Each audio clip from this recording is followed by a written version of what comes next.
Holidays-nale, adu namma GT Holidays da. GT Holidays, South India's #1 travel brand. You know you are special when you're with GT Holidays. தலைப்புங்கிறது அது ஒரு கண்டென்ட்டை பிரதிபலிக்கணும்னு கூட அவசியம் இல்லை. அது ஒரு சொல், ஒரு மேஜிக் வேர்டாக இருக்கணும். முதல்ல கேட்குறப்போ அது சாதாரண ஒரு வார்த்தை மாதிரி அது தோணும். ஆனால் திரும்ப சொல்லி பார்க்க கொஞ்சம் கொஞ்சமாக அது உங்களை நெருங்கி வரும், இல்லை நீங்கள் அதை நெருங்கி போவீங்க. காரணம் என்னென்னா, நம்முடைய ஆழ்மன மெமரிஸில் சில படிமங்கள் இருக்குது. அந்த படிமங்களை ஒரு தலைப்பு வந்து டச் பண்ணுவோம். ஏன் சார் உங்கள் கவிதைகள் பெரும்பாலும் இந்த தனிமை பிரிவை பற்றியே பேசிக்கிட்டு இருக்கு? ஏன் அது திரும்ப திரும்ப எழுதப்படுது அப்படிங்கிறதுக்கு ஒரு ரீசன் இருக்குது. உறவுகள் ரொம்ப ஷார்ட் டைமாக இருக்குது. இது இந்த காலகட்டத்தினுடைய பிரச்சனை. அது உங்கள் பிரச்சனையும் கிடையாது, என்னுடைய பிரச்சனை, பொதுவான பிரச்சனை. அது ஏன் அப்படி இருக்குன்னா, ஏன் பிரிவு அதிகமாக இருக்குன்னு சொன்னால், இணைதலும் விலகுதலும்ங்கிறது எந்த காரணமும் இல்லாமல் நடந்துக்கிட்டே இருக்குது. அந்த காரணத்தை கண்டுபிடிக்க முயற்சி பண்ணுறேன். இதில் என்ன பிரச்சனைனா, என்னுடைய அனுபவம்னு ஒன்றுமே இல்லை, உங்கள் அனுபவம்னு ஒன்றுமே இல்லை. நம்ம எல்லாத்துக்கும் ஒரே விஷயம் தான். நம்ம எல்லோரும் ஒரே போட்டில் ட்ராவல் பண்ணுறோம். அதனால தான் நான் எழுதுகிற வரிகள் உங்களுடைய வரிகளாக இருக்குது, அல்லது உங்களுடைய வாழ்க்கையை நான் எழுதிக்கிட்டு இருக்கேன். அதுக்கு காரணம் என்னன்னு கேட்டோம்னா, இன்றைக்கி இருக்க வாழ்க்கை முறைங்கிறது யாருக்குமே எக்ஸ்க்ளூசிவான எமோஷன்ஸை கொடுக்கல. எனக்கு உண்மையிலே வேலைகள் வந்து உடல் ரீதியாக என்னை மிக மிக கலைப்படை செய்யுது. நிறைய ட்ராவல் பண்ணுறேன், நிறைய வந்து மற்ற வேலைகள், அட்மினிஸ்ட்ரேஷன் சார்ந்த விஷயங்கள், இது எல்லாத்தையும் தாண்டி நான் படுக்க போகிறதுக்கு முன்னாடிய காலையில் கண் விழிச்சிருந்தோம், என் அடிமனசில் ததும்பிக்கிட்டு இருக்கக்கூடிய சில சொற்களை, சில உணர்வுகளை கவிதையாக எழுதுகிறப்போ நான் ஏதோ விதத்தில் என்னுடைய சொந்த மனநிலைக்கு திரும்பிடுற மாதிரி இருக்கு. மற்றதெல்லாம் நான் ஏற்றுக்கொண்ட பொறுப்பு. அதனால் கவிதை என்னுடைய வாழ்க்கை முறை. நான் நிறைய விஷயங்களை கூச்சமே இல்லாமல் எழுதியிருக்கேன், நான் பயம் இல்லாமல் எழுதியிருக்கேன். அந்த சொசைட்டி சார்ந்த ஒரு ஸ்டேட்டஸ் கோ இருக்கு இல்லையா, அதை பற்றி கவலைப்படாமல் நான் எழுதியிருக்கேன். நான் டிஸ்டர்ப் பண்ணியிருக்கேன் நிறைய விஷயங்கள். அந்த டிஸ்டர்பன்ஸ் நம்ம மனசுக்குள்ளே இருக்குது, ஆனால் எழுத மாட்டேன். நம்ம எழுத்தாளர்கள்லாம் மோஸ்ட்லி குடும்ப எழுத்தாளர்கள் எழுதுனேன்.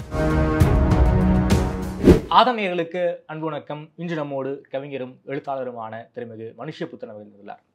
வணக்கம் சார். வணக்கம், எப்படி இருக்கீங்க சார்? நலமாக இருக்கேன். மகிழ்ச்சி, ரொம்ப சந்தோஷம் சார். இது வந்து ஒரு பொலிட்டிக்கல் பேட்டி கிடையாது.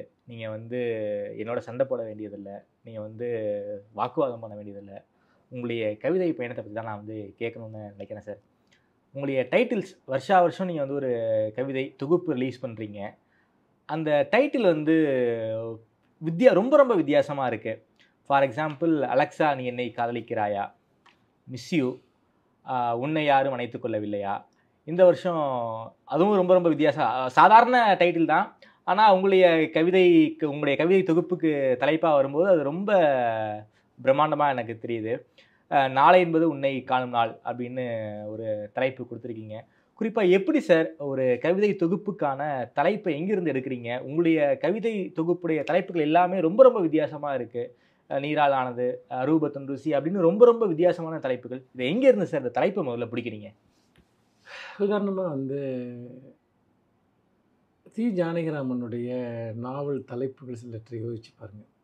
அன்பே ஆரமுதே, உயிர்த்தேன், மோகமுள், இந்த தலைப்பெல்லாம் கேட்குறப்ப உடனடியாக உங்களுக்கு எமோஷன்லாம் ஒரு கனெக்ட் ஆகுது இல்லையா? அன்பே ஆரமுதேன்னு சொல்கிறப்ப, உயிர்த்தேன் அப்படின்னு சொல்கிறப்போ, இது எப்படின்னு கேட்டோம்னா, தலைப்புங்கிறது அது ஒரு கண்டென்ட்டை பிரதிபலிக்கணும்னு கூட அவசியம் இல்லை. அது ஒரு சொல், ஒரு மேஜிக் வேர்டாக இருக்கணும்.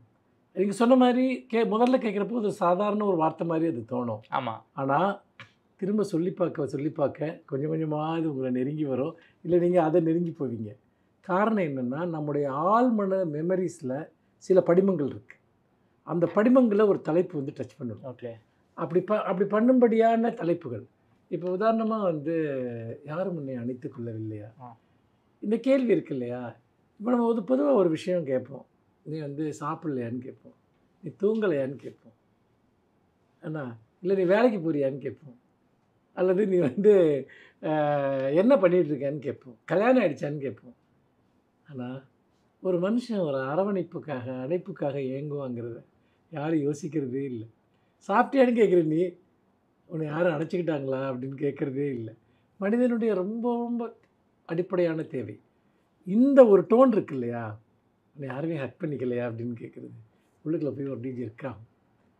அதே மாதிரி தான் வந்து மிஸ்யூங்கிற தலைப்புமே அப்படி தான். இப்போ இன்னும் சில தலைப்புகள்லாம் பார்த்திங்க, உன்னை எனது கண்ணீரால் தாங்கிக் கொள்வேன் அப்படின்னு ஒரு தலைப்பு. இதை கேட்குறப்போ அது அந்த புத்தகம் மறைஞ்சு அந்த சொல்லே தனியாக வந்துட்டு இந்த சொல்லி ஒரு கவிதையாக இருக்கும். அது உங்கள் குரலாக மாறிடும்.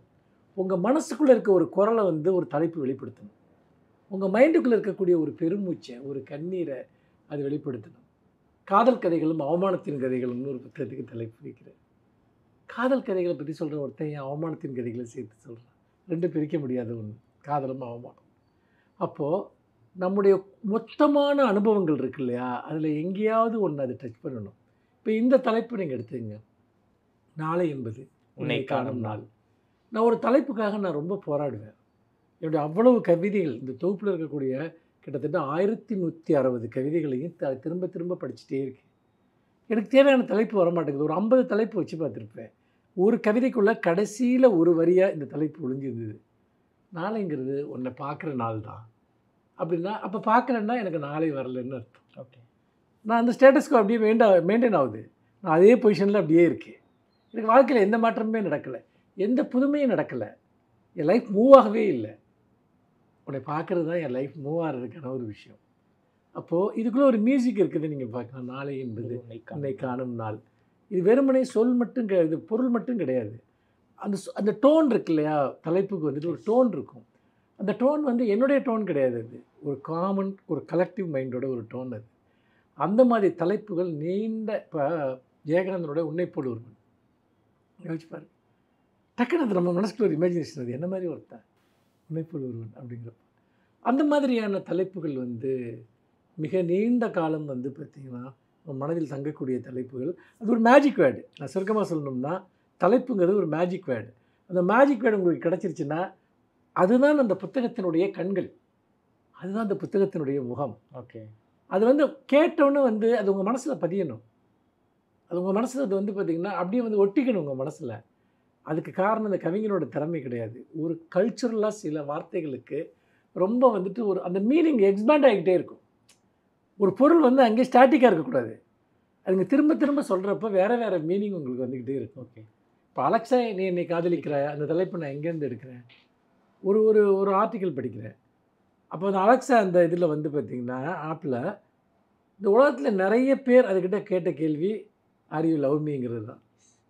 இது இந்த இந்த இந்த வேர்ல்டோட ஒரு முக்கியமான அதிகமான கேட்கப்பட்ட கேள்வி அலெக்ஸா கிட்ட அந்த கேள்வியாக தான் இருக்க முடியும். என்ன, ஒரு ஒரு ஒரு மெஷின்கிட்ட போயிட்டு ஒரு எந்திர குரல்கிட்ட போயிட்டு ஒருத்தன் கேட்குறான், என்னை காதலிக்கிறியா அண்ணா. இது வந்து நான் நிறைய பேர்த்துட்டு நீ அலெக்ஸாட்ட கேட்ட கேள்வி என்னன்னு என் நண்பர்கள் பல பேர்த்துட்டு கேட்டப்போ அவங்க இதைத்தான் சொன்னாங்க. ஓகே, ஏன்னா அது வந்து ஒரு லோன்லினஸோட வாய்ஸ். இன்றைக்கி இருக்க மனிதர்களுடைய தனிமை உணர்ச்சி, லோன்லினஸ், ஒரு மெஷின்கிட்ட போய் கேட்குறான். ஏன் சார் உங்கள் கவிதைகள் பெரும்பாலும் இந்த தனிமை, பிரிவை பற்றியே பேசிக்கிட்டு இருக்கு? வாழ்க்கையில் என்ன ஒரு அடிப்படையான பிரச்சனை அப்படின்னு பார்த்தா, இந்த தொகுப்பில் கூட அதுதான் வந்து பல இடங்களில் நிறைய எழுதப்பட்டிருக்கும். இந்த நாளை என்பது உன்னை காணும் நாள் தொகுப்புலேயே அதுதான் இருக்கும். மிஸ்ஸிவில் கூட அந்த உணர்வுகள் தான் இருந்தது. ஏன் அது திரும்ப திரும்ப எழுதப்படுது அப்படிங்கிறதுக்கு ஒரு ரீசன் இருக்குது. உறவுகள் ரொம்ப ஷார்ட் டைமாக இருக்குது. இது இந்த காலகட்டத்தினுடைய பிரச்சனை. அது உங்கள் பிரச்சனையும் கிடையாது, என்னுடைய பிரச்சனை, பொதுவான பிரச்சனை. அது ஏன் அப்படி இருக்குன்னா, ஏன் பிரிவு அதிகமாக இருக்குன்னு சொன்னால், உறவுகளும் அதிகமாக இருக்குது. உறவுகள் அதிகமாக இருக்கிறதோடு சேர்ந்து முன்னாடியெல்லாம் வந்து ஒரு லாங் டேர்ம் ரிலேஷன்ஷிப்புங்கிறது அது ரொம்ப நேச்சுரலான ஒன்றா இருந்தது. இப்போ வந்து பார்த்திங்கன்னா ஒருத்தர் லாங் டைமாக ஒன்று இருந்தால் அது ரொம்ப அதிசயமாக இருக்குது. நீங்கள் 10 வருஷமாக லவ் பண்ணுறீங்களான்னு அதிர்ச்சியாக கேட்குறாங்க. நீங்கள் ஒரு லைஃபுக்குள்ளே வந்து நீங்கள் உங்களுக்கு கல்யாணம் ஆகி 15 வருஷம் ஆயிடுச்சு அப்படின்னு கேட்டால் அதிர்ச்சியாக பார்க்குறாங்க. நான் இந்த ஜென்ரேஷன், இந்த 2K கிட்ஸ், இவங்களுடைய உலகத்துலேருந்து நான் இதை பார்க்குறேன். அப்படி பார்க்குறப்போ ஷார்ட் டைம் ரிலேஷன்ஷிப், அதாவது சடனாக ஒரு க்ளோஸ்னஸ் வருது. சடனாக வந்துட்டு உங்களை பற்றி தெரிய வேண்டிய அவசியம் இல்லை, உங்களை பற்றி வந்து பார்த்திங்கன்னா பெரிய டீட்டெயில்ஸ் வேணுங்கிறது இல்லை. ஒரு ஒரு ஒரு ஒரு ஒரு செகண்டில் வந்துட்டு உங்கள்கிட்ட க்ளோஸாக இன்டிமேட்டாக ஆக முடியுது. ஆனால் எந்த விதமான ஒரு முன்னறிவிப்பும் இல்லாமல் விட்ராயலும் நடக்குது. ஓகே, இது இவ்வளோ ஃப்ரீக்வெண்ட்டாக இதுக்கு முந்தின காலகட்டத்தில் நடந்ததில்லை, அதுக்கான வாய்ப்பும் இல்லை. கிட்டத்தட்ட ஒரு மின்னல் வேகத்தில் இது எல்லாமே மாறுது. ஏன் ஒருத்தரை நமக்கு வந்து ஒருத்தர் கூட நம்ம கனெக்ட் ஆகணும்னு தெரியல, ஏன் ஒருத்தரை சட்டுன்னு விட்டுட்டோன்னு தெரியல. கரெக்ட், இந்த ஃபீலிங் இருக்கு இல்லையா, குறுகிய காலத்தில் நெருக்கமாக, குறுகிய காலத்தில் இந்த ஷார்ட் டைம் ரிலேஷன்ஷிப் வந்து இந்த டைமோட மிகப்பெரிய பிரச்சனை. ஒரு கேரக்டர், இந்த டைமோட கேரக்டர் அது. இதை வந்து பார்த்திங்கன்னா நான் தொடர்ந்து எழுதுகிறேன். இதில் ஏற்படக்கூடிய மன அழுத்தங்கள் அல்லது இதுக்குள்ளே ஏற்படக்கூடிய பல்வேறு விதமான சிக்கல்கள், உறவு சார்ந்த குழப்பங்கள், அப்போது ஒரு ஹோல்டு பண்ண முடியாத ஒரு ஐஸ் கட்டி மாதிரி இருக்குது உறவுகள். அது நீங்கள் கையில் எடுக்கிறப்பவே அது அப்படியே கையில் நழுவி போகிறது நீங்கள் பார்க்குறீங்க. அது அப்படியே உங்கள் கண்ணு முன்னாடி அது மறைஞ்சு போகிறது நீங்கள் பார்க்குறீங்க. அது ஒரு கையில் அள்ளியே ஒரு நீராக இருக்குது. அது வந்துட்டு கையில் இல்லை நீரை உங்களால் எவ்வளோ நேரம் கையில் வச்சுருக்க முடியும்? அப்போது உண்மையிலே வாட் இஸ் த லவ்? என்ன நடக்குது? நான் இந்த உறவை ஹோல்ட் பண்ணுறதா இல்லையா? என்னோடய எமோஷனை எந்த அளவுக்கு அதில் நான் இன்வெஸ்ட்மெண்ட் பண்ண முடியும்? இந்த கேள்விகள் வந்துக்கிட்டே இருக்குது. இந்த கேள்விகளுடைய ஒரு விளைவு தான் நான் எழுதக்கூடிய பல கவிதைகள். நான் பர்சனலாக நான் எப்படி ஃபீல் பண்ணுறேன்னா சார், என்னுடைய வாழ்க்கையில் பல சம்பவங்கள் நடந்திருக்கலாம், ரிலேஷன்ஷிப், நண்பர்கள், அதையும் தாண்டி இதை பற்றி மனுஷன் என்ன சொல்லியிருப்பாரு அப்படின்னு உங்களுடைய நியூஸ் ஃபீல்டில் பார்க்கும்போது உங்களுடைய பல கவிதையை வந்து எனக்கு வந்து ஆப்டாக இருக்குது. நான் அதை நான் ஸ்டேட்டஸாகவே நான் போட்டிருக்கேன். சமீபத்தில் ஒரு கவிதை சார், அது ரொம்ப நாளாக நல்ல பேசிக்கிட்ட நண்பர், அதுக்கப்புறம் அவருக்கும் எனக்கும் தொடர்பே இல்லாமல் போயிடுச்சு. அப்போது அந்த கவிதை உங்கள் கவிதை தான் நான் ஸ்டேட்டஸாகவும் வச்சுருந்தேன். குறிப்பாக இந்த கவிதையை உங்கள் குரலில் நான் கேட்கணும்னு நினைக்கிறேன். இன்றேனும் நீ அழைக்கக்கூடும் என நான் நினைக்காத நாளே இல்லை. நீ அழைத்தால் நான் அந்த அழைப்பை ஏற்கப் போவதில்லை. ஏற்றாலும் ஒரு வார்த்தை பேசப்போவதில்லை. என் வருத்தத்தின் கடல் என் மௌனத்தின் கடலை சந்தித்துக் கொள்ளும். என் வருத்தத்தின் கடல் என் மௌனத்தின் கடலை சந்தித்துக் கொள்ளும். ஆனாலும் இன்று நீ என்னை அழைக்கவே இல்லை என்பதன் சஞ்சலம் மட்டும் தீரவே மாட்டேன் என்கிறது. அதாவது நான் உங்கள்கிட்ட பேச மாட்டேன், நான் உங்கள்கிட்ட எந்த ரிவைவலும் நான் பண்ண மாட்டேன். ஆனால் நீ என்னை நினைக்கிறியா இல்லையாங்கிறது எனக்கு தெரியணும். நான் உங்கள்கிட்ட ரிவைவ் பண்ணிக்கிறதுக்காக நீ என்னை கூப்பிடணுன்னு நான் சொல்லலை. பட் என்னை நினைக்க கூட இல்லைல்ல, அது எனக்கு ரொம்ப கஷ்டமாக இருக்குது. இது என்னன்னு கேட்டேன்னா, இதுதான் இந்த காலகட்டத்தினுடைய உணவு. நான் உன்னை நோக்கி நான் வரப்போகிறதில்லை, ஆனால் என் கண் பார்வையில் நீ இருக்கணும். உன் உலகத்தில் உன் ஞாபகங்களில் எங்கேயாவது நான் இருக்கணும்னு எதிர்பார்க்குறேன். அது காரணம் என்னன்னு கேட்டேன்னா, முற்றிலுமாக நம்ம துடைத்து எரியப்படுறதுங்க நம்ம ஈகோ ஏற்றுக்காது. அது ரொம்ப மிகப்பெரிய ஒரு வழி. அது நேற்று வரைக்கும் நம்ம கூட அவ்வளோ க்ளோஸ் கனெக்டடாக இருந்துட்டு, இந்த உலகத்தில் நம்ம இல்லவே இல்லாது போல், அல்லது நம்மளை இறந்து விட்ட மனிதர்களை போல் ட்ரீட் பண்ணுற விதம்ங்கிறது நம்முடைய அடி ஆழத்தில் நம்ம ஈகோவை ஹர்ட் பண்ணுது. இது நம்ம இதுக்கு முன்னாடி இருக்க இலக்கியங்களை யோசிச்சு பாருங்கள். இப்போ இன்றைக்கி காலையில் ஒரு போயம் எழுதினேன். நேற்று எழுதினேன். என்ன போயம்னா, மோகமுல் யமுனாவுனுடைய அந்த வீட்டை தேடி போகிறாங்க. தேடி போய் ஹிந்துவில் அதை பற்றி ஒரு ஸ்டோரி கோலப்பன் எழுதியிருக்காரு. அவர் போய் பார்த்துட்டு, இந்த வீட்டில் தான் யமுனா இருந்தாங்க, அந்த கேரக்டரை வச்சு தான் அந்த யமுனா கதாபாத்திரத்தை ஜானகிராமன் எழுதினார். அதை பற்றி ஒரு நல்ல போயம் எழுதினேன். எழுதிட்டு ஒரு கேள்வி எழுப்புறேன். இன்றைக்கி யமுனாக்கள் வீடுகளில் வசிக்கிறது இல்லை, ஹாஸ்டல்ஸில் வசிக்கிறாங்க. என்ன இல்லைன்னா 4-5 பேரை சேர்ந்து வாழ்கிற இடத்துல வசிக்கிறாங்க. ஆமாம், என்னுடைய ஒரு சிநேகிதி ஒரு வருஷத்தில் 7 இடம் மாறி இருக்கா வாழ்விடம். இப்போ எது யமுனாவோட வீடு? அப்புறம் எப்போவுமே கதைகள் யமுனாக்களை தேடி போகிற பாபுக்களை பற்றி தான் எழுதப்படுதே ஒழிய, பாபுக்களையே யமுனாக்கள் தேடி வர்றதே இல்லை. இந்த கேள்வியை பார்த்திங்கன்னா அந்த கவிதையில் நான் எழுப்புறேன். எதுக்கு சொல்ல வர்றேன் அப்படின்னு சொன்னால், ஒட்டுமொத்தமாகவே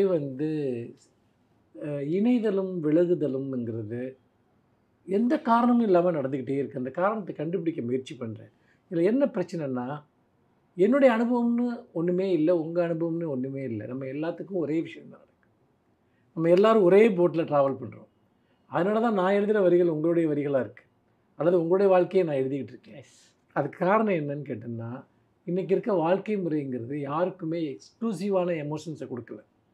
இன்றைக்கி உலகமயமாதலும் ஊடகங்களும் வேறு பல பொதுவான அம்சங்களும் வாழ்வியல் முறைகளும் அந்த ஒரு செப்பரேட் கல்ச்சர் அல்லது தனித்துவங்கள், கலாச்சார தனித்துவங்கள், மனநிலை சார்ந்த தனித்துவங்கள்லாம் அழிஞ்சு போய் எல்லாருமே ஒரே விதமான கம்யூனிகேஷனுக்குள்ளே வந்துட்டாங்க.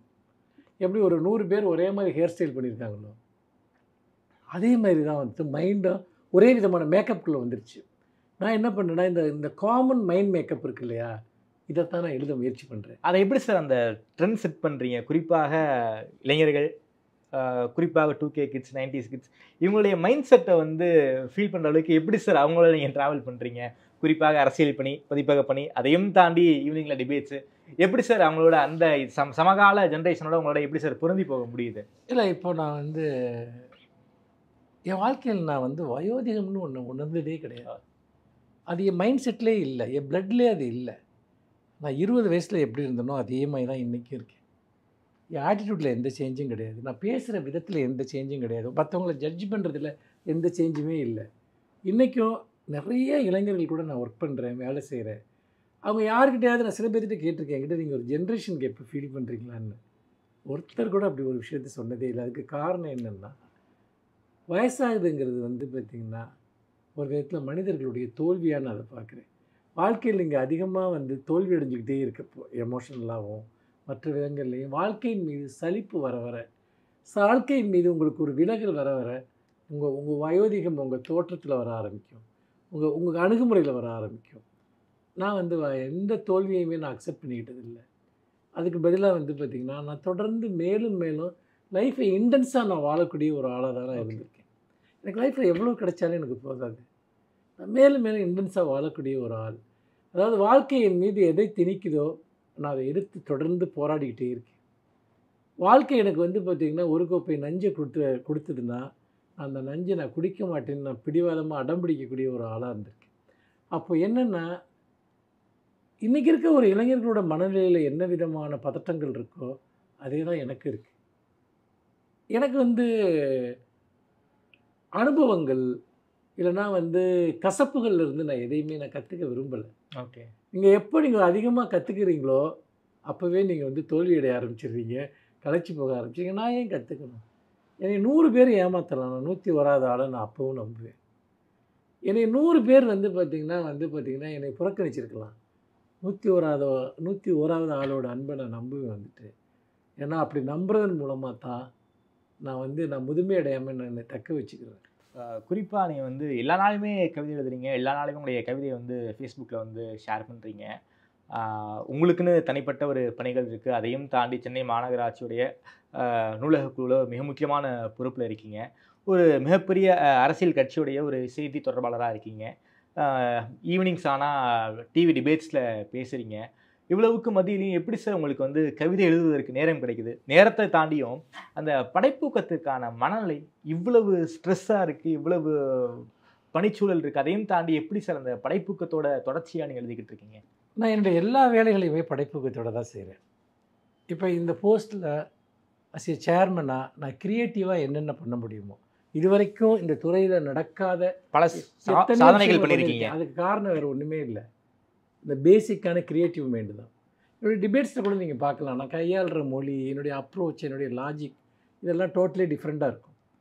நான் மேடை பேச்சுக்களை நீங்கள் பார்த்தீங்கன்னா நான் பேசுகிற விதங்கிறது வேறு ஒரு ஆங்கிளில் வேறு ஒரு டோனில் இருக்குது. அதுக்கு காரணம் என்னென்னா, என்னுடைய க்ரியேட்டிவிட்டியை நான் எல்லாத்துக்குள்ளேயுமே நான் அப்ளை பண்ணுவேன், எல்லாத்துக்குள்ளேயுமே. அப்படி அதனால தான் என் கவிதைகளுக்கு அதுக்கிடையில் ஒரு முரண்பாடு வராமல் இருக்குது. ஓகே. ஏதோ ஒன்று நம்ம புதுசாக பண்ணுவோம், ஏதோ ஒன்று வித்தியாசமாக பண்ணுவோம், எப்போவுமே அந்த பழகின பாதையிலே நம்ம போக வேண்டாம். அப்போது எனக்கு கவிதை எழுதுவதற்கான எனர்ஜியும் இந்த வேலைகளும் கொடுக்குது.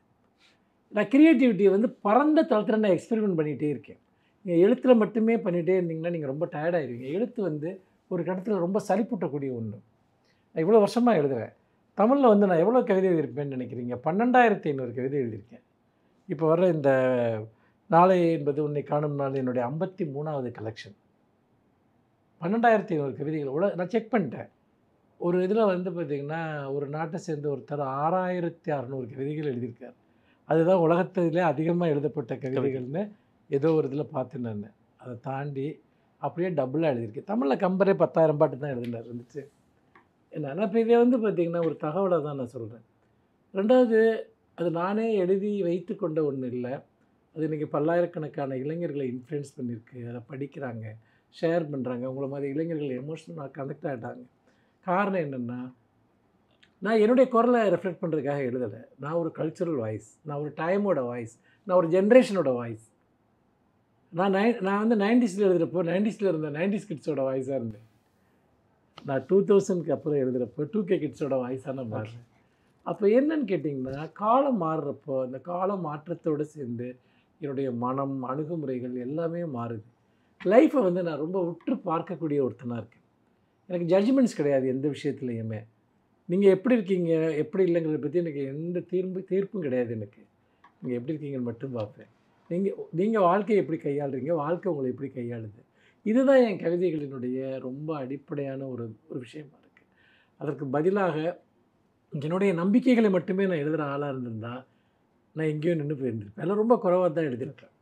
எனக்கு எந்த ஜட்ஜ்மெண்ட்டுமே இல்லை. என்னை பொறுத்த வரைக்கும் நான் வாழ்கிறேன் என்பதை காட்டிலும் இந்த வாழ்க்கை எதன் மீதெல்லாம் நகர்ந்து செல்கிறது, அதை நான் புது புது வார்த்தைகளில் படிவங்களில் எழுத முயற்சி பண்ணுறேன். இது ஒரு விதத்தில் எனக்கு ஒரு பெரிய எக்ஸைட்மெண்ட்டை கொடுக்குது.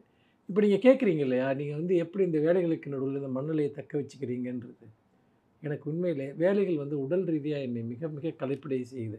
நிறைய ட்ராவல் பண்ணுறேன், நிறைய வந்து மற்ற வேலைகள், அட்மினிஸ்ட்ரேஷன் சார்ந்த விஷயங்கள், இது எல்லாத்தையும் தாண்டி நான் படுக்க போகிறதுக்கு முன்னாடியே காலையில் கண் விழிச்சதுமோ என் அடிமனசில் ததும்பிக்கிட்டு இருக்கக்கூடிய சில சொற்களை, சில உணர்வுகளை கவிதையாக எழுதுகிறப்போ நான் ஏதோ விதத்தில் என்னுடைய சொந்த மனநிலைக்கு திரும்பிடுற மாதிரி இருக்குது. மற்றதெல்லாம் நான் ஏற்றுக்கொண்ட பொறுப்புகள். ஆனால் கவிதை என்னுடைய வாழ்க்கை முறை. ஏற்றுக்கொண்ட பொறுப்புகளுக்கும் வாழ்க்கை முறைக்கும் ஒரு வித்தியாசம் இருக்கிறது. நான் மனமுந்து தான் அந்த பொறுப்புகளை ஏற்றுக்கொண்டிருக்கிறேன். ஆனால் என்னுடைய சோல்ங்கிறது அது ரொம்ப ரொம்ப எமோஷனலானது.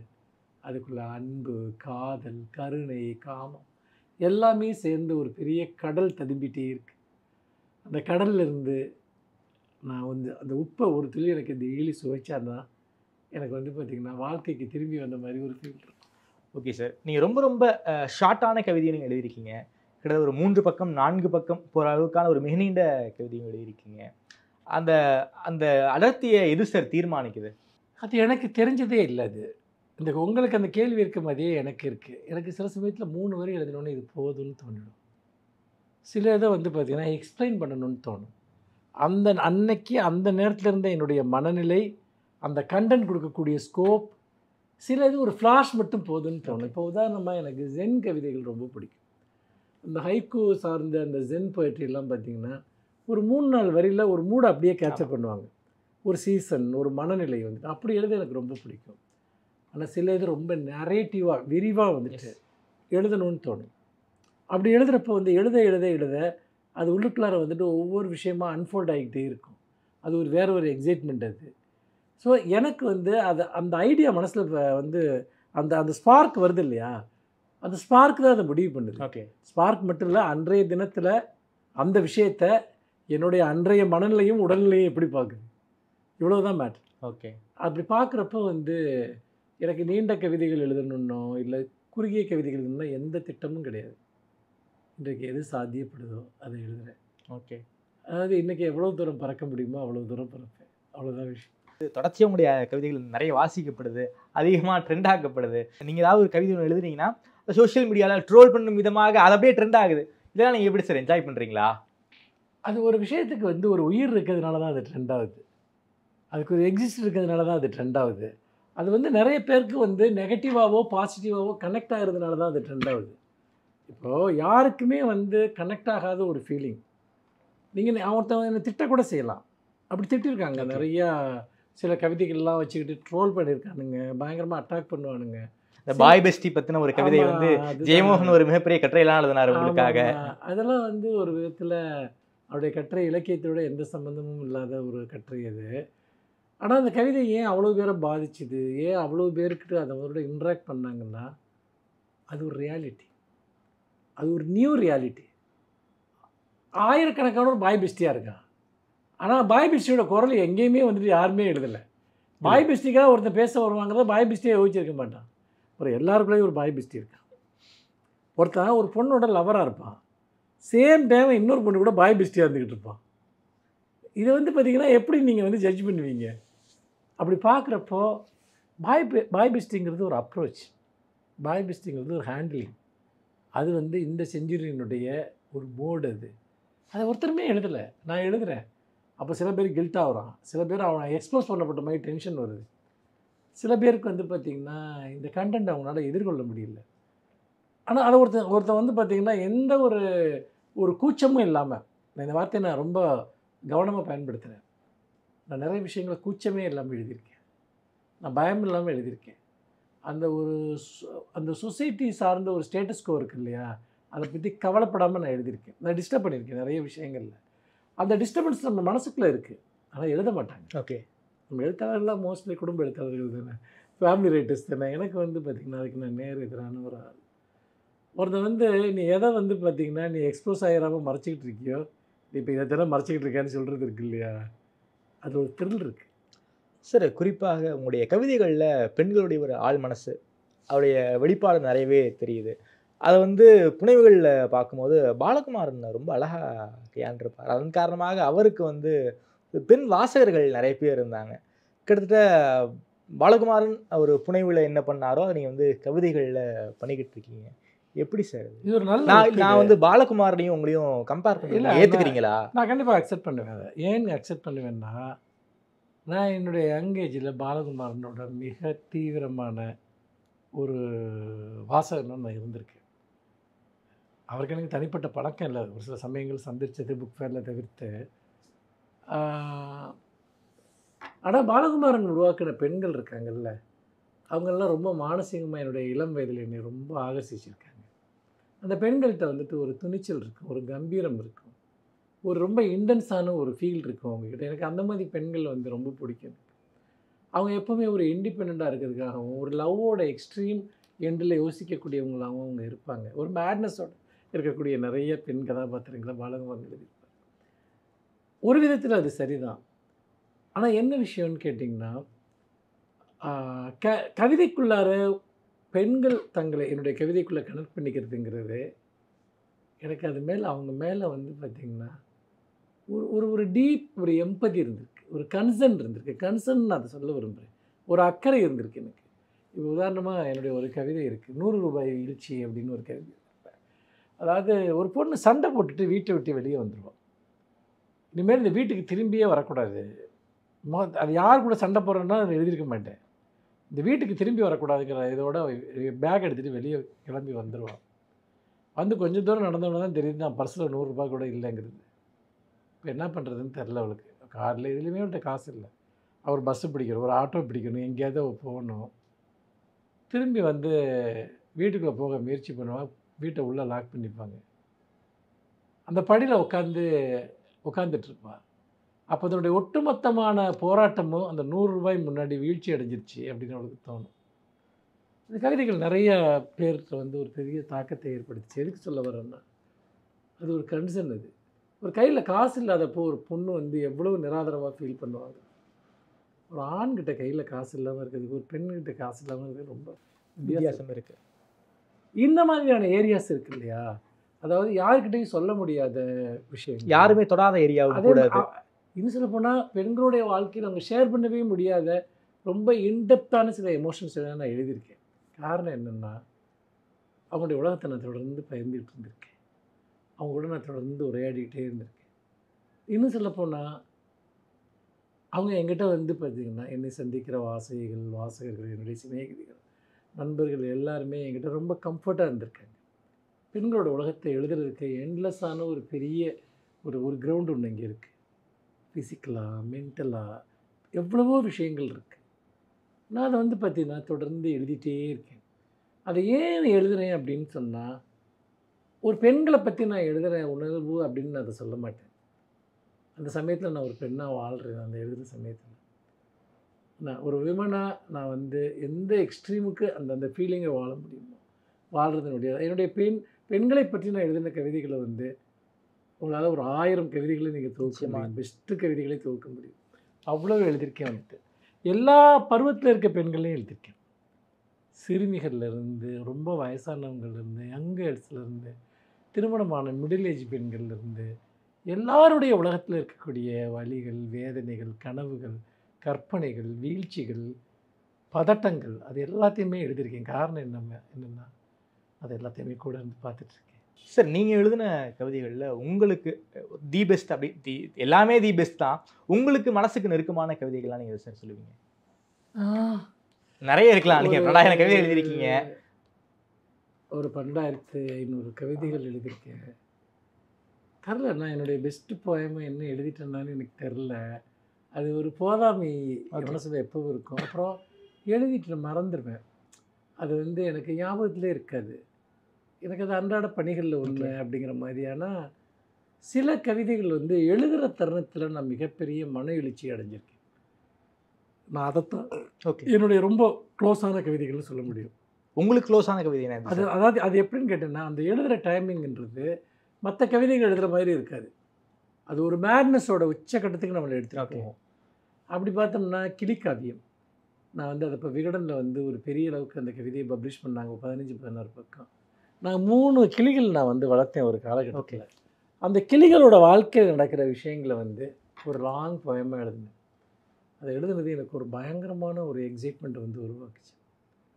அதே மாதிரி இன்னும் ரெண்டு நீள் கவிதைகள் இருக்குது. ஒன்று வந்து காதலின் 100 சம்பவங்கள்.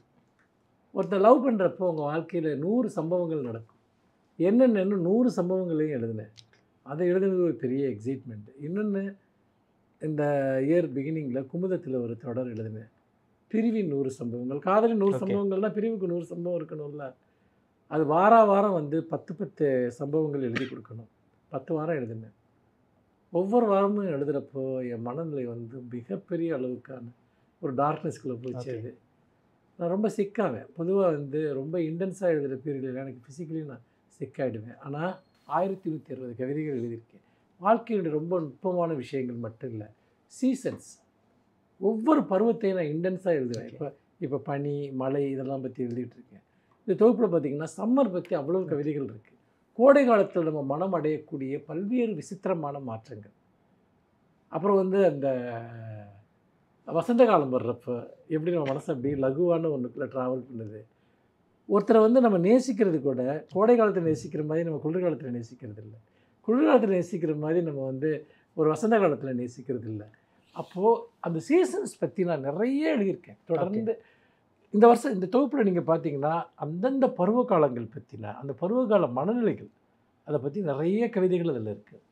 இன்னொரு புறத்தில் வந்து நீங்கள் பார்த்தீங்கன்னா வாசனைகள் எனக்கு ஒரு பெரிய அப்சஷன் வந்துட்டு. மனித வாழ்க்கையில் வந்து வாசனைகளுக்கு ஒரு பெரிய ரோல் மனிதர்களுடைய கேரக்டர்ஸ் மாதிரி இருக்கிறதா நான் ஃபீல் பண்ணேன். அதனால நிறைய பெர்ஃப்யூம்ஸ் உங்களுக்கு கிஃப்டாக வரும். கண்டிப்பாக நிறைய வந்து எனக்கு ஒரு இடத்துக்கு சின்ன வாசனை இருக்க வித்தியாசம் கூட எனக்கு தெரியும். ஓகே, அதை வந்து நான் எழுதிட்டே இருந்திருக்கேன். வாசனைங்கிறது என்னுடைய ஒரு பெரிய கவிதைகளுடைய ஒரு பெரிய கேரக்டர் இந்த தொகுப்புலேயே அது இருக்குது. அப்புறம் எல்லாத்தையும் விட வந்து பொலிட்டிக்கலான விஷயங்கள், சமூகத்தை அலைக்கழிக்கக்கூடிய விஷயம். இப்போ இந்த தொகுப்பில் ஒரு கவிதை இருக்குது. அதாவது டொனால்ட் ட்ரம்ப் வந்து ஷூட் பண்ணாங்க இல்லையா, பண்ணுறப்போ வந்துட்டு பார்த்திங்கன்னா எதிர்த்து நெல்லுங்கள் அப்படின்னு வந்து அவன் கையை தூக்கி வந்து காட்டுவான். அது வந்து பார்த்திங்கன்னா போராட்டக்காரனோட குரல் இல்லை, அது இந்த மாதிரி கேமராவுக்கு கொடுக்கப்பட்ட ஒன்று. அது அமெரிக்கன் எலெக்ஷனில் ஒரு பெரிய தாக்கத்தை அந்த ஃபோட்டோ ஏற்படுத்திச்சு. இதை ஒரு கவிதையாக எழுதியிருக்கேன். ஒரு செகண்டை ஒருத்தர் எப்படி கேப்சர் பண்ணுறாங்கிறது ஒரு உதாரணத்துக்கு சொல்கிறேன். யாராவது அமெரிக்கன் எலெக்ஷனில் நடக்கிற ஒரு இன்ஸ்டண்ட்டை வந்து தமிழில் கவிதையாக எழுதுவாங்கன்னு யாராவது யோசிச்சிருக்க முடியுமா? ஸ்போர்ட்ஸ் பற்றி எழுதியிருக்கேன். ஸ்போர்ட்ஸில் நடக்கக்கூடிய ஒண்டர்ஸ், அதாவது வந்து மாரத்தான் மாதிரி விஷயங்களில், இல்லை வந்து அத்லெட்டிக்ஸில், கிரிக்கெட் பற்றி எத்தனை கவிதைகள் எழுதியிருக்கேன் தெரியுமா? கிரிக்கெட் நடக்கக்கூடிய ஈவெண்ட்ஸ் பற்றி. அந்த இதில் வந்து ஒரு கவிதை, இன்ட்ரெஸ்டிங்கான கவிதை இருக்கும். என்னென்னா, பெங்களூர் முதலாக அந்த மேட்ச்சில் வின் பண்ணாங்க. ஐபிஎல்லில் தொடர்ந்து தோத்துட்டு இருந்துட்டு ஒரு மேட்ச்சு வின் பண்ணுவான், 10வது மேட்ச்சோ 11வது மேட்ச்சோ. ஆனால் பரிசீலிப்பு போனாலும் கேப்டன் இருக்க மாட்டான். பரிசீலிப்பு கேப்டன் கேட்டால் காணா, வீட்டுக்கு போயிட்டான் அவன். ஏன்னா 10 தடவை தோத்துக்கிட்டு இருந்தப்போ அவனுக்கு அது மைண்டில் செட் ஆயிடுச்சு. பரிசீலிப்புக்கு முன்னாடியே வீட்டுக்கு போயிடுவான். ஜெயிச்ச அன்றைக்கி அதே மாதிரி போயிட்டான். இது ஒரு நியூஸாக மாறிச்சு. இது வந்து வாழ்க்கையை பற்றின ஒரு விஷயம். நீங்கள் தோற்றுக்கிட்டே இருந்தீங்கன்னா வெற்றி உங்களுக்கு வந்து பார்த்திங்கன்னா புதுசாக இருக்கும். சில சமயத்தில் அது உங்களுக்கு உங்கள் மனசுலேயே பதியாது. அதையும் நான் கனெக்ட் பண்ணுறேன். அப்போ என்னென்னா, என்னுடைய கண்டென்ட்டுங்கிறது எவ்வளோ பெருசாக இருக்குன்னு பாருங்கள். அதை பற்றி ஒரு கவிதை இருக்குது. எதுக்கு சொல்ல வர்றேன்னா, என்னுடைய ஏரியா ரொம்ப பெருசு. இப்போ உங்கள் மீடியாவில் நீங்கள் வந்து பார்த்திங்கன்னா ஒரு ஆளை காட்டுறீங்க, ஒரு காட்சியை காட்டுறீங்கன்னா எனக்கு அதுக்குள்ளே ஒரு பொயட்டிக்காக ஒரு ஜெர்க் இருக்கும். ஓகே, நான் எழுதுவேன். நான் வந்து எனக்கு அதுக்கான ஸ்கோப் அதில் இருக்குது. அப்போ கவிதை இல்லாத இடமே கிடையாது. எல்லா இடத்துலையும் கவிதை இருக்குது. ஏன்னா கவிதை வந்து வெளியே இல்லை, அதை பார்க்குறவங்க கண்கள் இருக்குது. அது நீங்கள் எதோட கவிதைங்கிறது வேறு ஒன்றுமே இல்லைங்க, படிவங்கிறது வேறு ஒன்றுமே இல்லை. சம்மந்தமில்லாத 2 விஷயங்களுக்குள்ளே மறைந்திருக்கக்கூடிய ஒற்றுமைகளை கண்டுபிடிக்கிறது தான் அது. இலக்கியங்கிறதே அதுதான். சரிங்களா? அப்படி பார்க்குறப்போ நான் வந்து காணும் பொருள்கள் எல்லாம் இந்த கவிதையினுடைய காட்சி எனக்கு இருந்துக்கிட்டே இருக்குது. அதனால தான் ஒவ்வொரு வருஷமும் 1000க்கும் மேற்பட்ட கவிதைகள் எழுதுகிறேன். இந்த வருஷமும் இந்த தொகுப்புங்கிறது, இந்த நாள் என்பது உன்னை காணும் நாளுங்கிறது ஒரு நிச்சயமாக இந்த சென்னை புக் ஃபேரில் எல்லாருக்கும் கனெக்ட் ஆகக்கூடிய, எல்லா புத்தகங்களோட ஒரு ஒரு ரொம்ப மிகப்பெரிய கவனத்தை பெறப்போகிற ஒரு தொகுப்பாக இது இருக்க போகுது. எனக்கு முழுசாக ஒரு நம்பிக்கை இருக்குது. ரீடர்ஸ்லேருந்து வரக்கூடிய ஃபீட்பேக்கும் அது எனக்கு சொல்லிகிட்டே இருக்குது. ஓகே சார், ரொம்ப நன்றி சார். குறிப்பாக கவிதையாக வாழுங்க. உங்களுடைய கவிதைகள் மூலமாக எங்களை தொடர்ச்சியாக ஆச்சரியப்படுத்தி கொண்டே இருங்க. நேரம் கொடுத்து பேசிங்க. நன்றி. நன்றி, வணக்கம்.